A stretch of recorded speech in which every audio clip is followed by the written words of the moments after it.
Bonjour à tous, bienvenue dans cette nouvelle vidéo. Vidéo que j'avais envie de vous faire depuis un petit moment parce qu'on entend beaucoup parler de Claude évidemment, j'en parle beaucoup, on entend parler de Make, de N8N, d'OpenClaw et certains sont un petit peu perdus et c'est normal parce que c'est des outils qui ont des fonctionnalités similaires et en même temps qui sont différents. Et donc je vais vous expliquer dans cette vidéo les différences entre les trois, comment les utiliser, pourquoi les utiliser et comment est-ce que vous devriez faire avec ces outils-là. Let's go, c'est parti. Alors, on a Claude. Claude, ça va être votre assistant, que ce soit Claude Code ou Claude Cowork, hein. Ça va être votre assistant, votre bras droit, quelqu'un qui va comprendre votre contexte et vous allez pouvoir lui demander des choses, il va vous répondre typiquement, prépare-moi un brief sur ce prospect avant mon appel de 14 heures. Étant donné qu'il vous connaît et que vous lui avez donné des informations sur votre entreprise ou vous personnellement, il va pouvoir vous répondre avec ce contexte-là. Ensuite, on a Make, j'ai mis Make, mais ça peut être N8N, hein. Globalement, c'est des outils d'automatisation, des outils de no-code. On va lui demander, bah voilà, quand X se passe, alors fais Y. Quand je reçois un paiement, alors envoie la facture et notifie-moi par Slack, par exemple. Donc là, on ne va pas avoir d'intelligence, il n'y aura pas de contexte, ça sera juste des règles prédéfinies.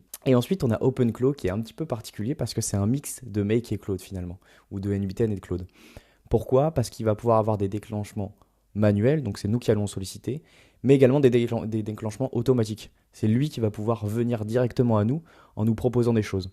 Et c'est ça la nouveauté avec OpenClaw, je vais vous en parler dans les différences, mais on va pouvoir lui demander, ou même lui qui va venir nous solliciter en nous disant bah voilà, j'ai trouvé cette voiture, j'ai contacté 5 concessions, est-ce que ça t'intéresse? Pourquoi? Parce qu'il a l'intelligence, il a des règles prédéfinies et il peut agir en autonomie. Ok, donc les premières différences, si on va sur la première différence ça va être la couche d'intelligence artificielle. Si la tâche est toujours répétitive et ne nécessite pas d'intelligence artificielle, on va pouvoir utiliser Make ou N8N. Quand X se passe, alors fais Y. Il va connecter deux outils entre eux. On ne va pas parler d'intelligence artificielle, il n'y aura pas de Claude, il n'y aura pas de ChatGPT, il n'y aura rien de tout ça. Par contre, quand ça demande de l'intelligence, là, on va pouvoir solliciter OpenClaw ou Claude. La deuxième différence, qui est une différence notable et qu'on voit assez rarement, personne n'en parle, mais ça va être la gestion des erreurs. Sur Make, typiquement, si on reçoit un paiement et qu'on souhaite ensuite générer une facture, mais qu'on n'a pas l'email, bah dans Make, ça va s'arrêter. Pourquoi? Parce que le champ est vide, il n'y a pas d'email. Derrière, le workflow s'arrête, on reçoit un mail d'erreur et on doit aller le corriger à la main. Ça, c'est typiquement du Make ou typiquement du N8N. Claude, que ce soit Claude Code, Claude Cowork ou OpenClaw, on va pouvoir, même si l'email n'a pas été trouvé, l'agent va pouvoir détecter le problème, chercher l'adresse dans le CRM ou n'importe où, compléter le champ manquant, relancer la génération et envoyer la facture avec succès. Pourquoi? Parce que c'est donc ce qu'on appelle du workflow agentique. C'est les agents qui contrôlent, qui ont accès à nos connecteurs, qui ont accès au web et qui vont pouvoir se corriger automatiquement. Et ça, c'est vraiment la deuxième grosse différence, ce qui fait que Claude est aussi en vogue, ainsi qu'OpenClaw, parce que on n'a plus besoin d'aller dans les scénarios, de devoir rebrancher, de devoir regarder quelles sont les erreurs, d'aller dans les logs, etc., etc.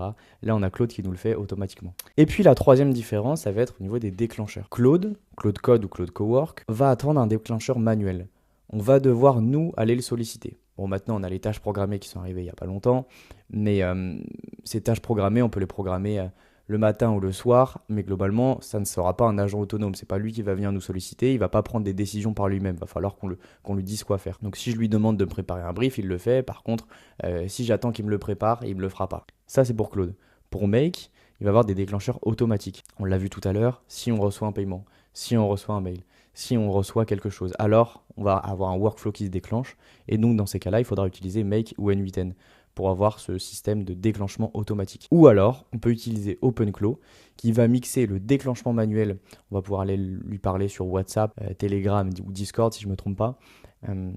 Donc ces déclenchements manuels ou alors des déclenchements automatiques. Pourquoi? Parce que lui peut agir en autonomie aussi. Donc c'est pour ça que je vous disais que OpenClaw peut être le mix de Make et de Claude. Donc au niveau des exemples concrets, si on part sur OpenClaw, qui est donc l'outil le plus puissant, je pense que vous l'auriez compris, malgré le fait que c'est l'outil le moins sécurisé. Et je vous invite à faire attention si vous souhaitez le mettre en place. Il y a plein de tutos sur YouTube, il faut faire attention au niveau de la sécurité. Mais par exemple, lui va pouvoir faire deux choses. Va pouvoir, si on le sollicite, aller trouver un dentiste, aller chercher sur le web, comparer, même prendre rendez-vous dans notre agenda. Et ensuite, peut-être 30 minutes avant le rendez-vous, venir nous solliciter en disant bah voilà, vous avez un rendez-vous dans 30 minutes, n'oubliez ça, pas ça, ça, ça. Et ça va être la différence entre OpenClaw et Claude.